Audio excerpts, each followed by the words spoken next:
What does Billy make of the resurgence in interest in what we are seeing now with the UFOs and UAPs? Oh, yeah. Huge question, huge topic right now, obviously, with the Pentagon coming forward, people testifying before Congress. Even right now, you see active military people be able to make a statement as to what's going on out there versus before, just 10 years ago, it was only veterans that can make a statement. Mm-hmm. And so what you see right now is this resurgence of this new UFO, now UAP information.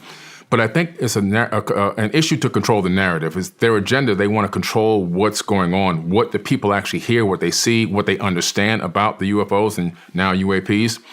And one of the main reasons why, I think it all has to do with money. You see, I believe that there are UFOs visiting Earth from outside of this planet.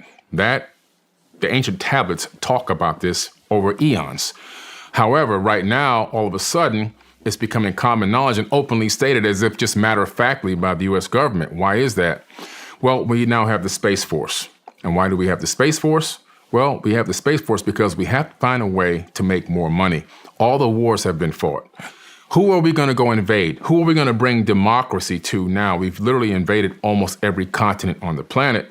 We've done our thing. And now the next big rush for super wealth is space. So you have to now control this UAP narrative, and you have to now say, hey, these things pose a potential threat to our national security, global security. We know that they've shown up at missile silos, and they've shown up at these flights where they have the nuclear missiles, and they've deactivated the nuclear codes. So what does that mean? Well, guys, listen, that if they can deactivate them, maybe they can activate them, maybe they can even launch them. This is the seeds that they're planting in people's head without quite saying it, just the manipulation of word and the manipulation of applied neuroscience. They know how frequencies operate in the human consciousness. So now when they come to say, hey, we need to divert X amount of trillions of dollars to this Space Force to develop space weaponry and to defend this planet against a threat, everyone's going to be all aboard. Hey, let's go. Let's do it. Before, they were taking money and they were doing it illegally. They were transferring trillions of dollars illegally into black budget spending and then having no accountability and nobody knew where the money went. Oliver North is testifying before Congress. Hey, I don't know where the money went. We're going to have to do some kind of computing thing. Our computers aren't working properly. We couldn't work with your system, he told Cynthia McKinney one time.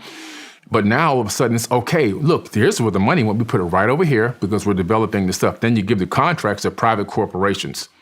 Now, the people who sign off on these private corps to get these contracts, they're also on the board of directors, or they have family members on the board of directors of these private corporations.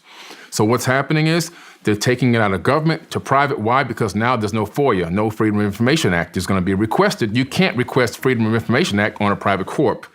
So now these private corp get trillion-dollar contracts to build and develop space technologies that the rest of the world will never see, never know of. We won't even know they exist. We'll just know where the money went, and that's the end of that. They'll take big payouts. A lot of these projects will never see the light of day. Most of them will be projects that are born to fail from the beginning. So they'll take a contract. We're going to develop this device or this aerospace tech, and then we'll need $5 billion to start. 2 years later, well, we need another $6 to $7 billion. It didn't quite work right. Another 5, 6 more years later, send us another $8 billion. We almost got it now. And then another 10 years, maybe a few more billion, and we're going to scratch this. It's not going to work. But everybody got the payouts along the way. People got big salaries. Big, CEOs and C-suite executives took home big umbrella payments. And now let's move on to the next project that we're never going to put out. And so this is the kind of cycle. But doing it this way through controlling the UAP narrative allows them to siphon trillions of dollars into these private black budget projects that are operating with complete no congressional oversight. I've not heard that before, but it makes perfect sense. And I've been wondering why this is starting to see the light of day more and more. But the fact that, just to break it down simple, everything that you just said, basically what you're saying is the only reason this is happening is so that they can legalize the black budgets. That's it. Pretty much. That is it. Do you think there's going to be any, it does sound like that they are, at least at the congressional hearing, it sounds like they want more oversight over companies like Raytheon, Skunk Works, Boeing, Northrop Grumman, these type of the military industrial complex companies. Do you think that they will achieve any type of oversight? I mean, I've been, Tim Burchett is on top of it. Anna Paulina Luna seems to be on top of it. And it's the only, I went to that hearing, and it's the only hearing that I've, in recent times, where you saw the right and the left come together, and it was actually kind of nice. It was very nice to see. Absolutely. Do you think that they'll have any success? I think we have to keep putting pressure. I think that success won't be instantaneous, but I do think that with enough pressure, we can begin to see some progress, and also some parameters being set as to what they can and can't get away with.